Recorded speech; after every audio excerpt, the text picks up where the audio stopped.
Найти утечку газа значит предотвратить несчастный случай. С помощью специального оборудования сделать это можно за 1 минуту, даже если газом в доме и не пахнет.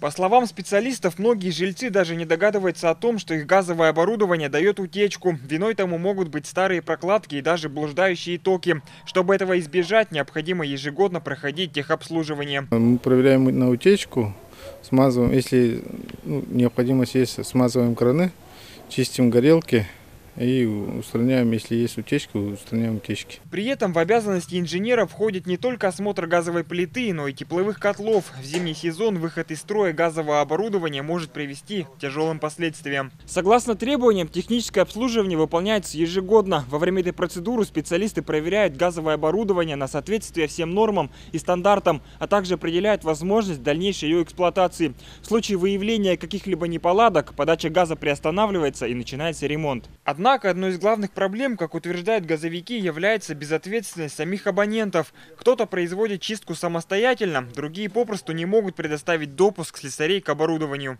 Это Сахатранснефтегаза беспокоит газовая служба насчет техобслуживания ежегодного. Договор на техническое обслуживание заключается при подключении дома к газоснабжению. При этом с абонентами регламентируется и полная стоимость всех работ.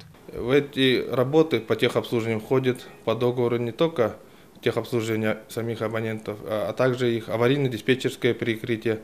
Также мы им предоставляем запчасти. Как показывает практика, в целом по городу около 10% населения не предоставляет допуск специалистов к газовому оборудованию. В дальнейшем, если техосмотр так и не будет проведен, будет решаться вопрос о полном отключении подачи газа.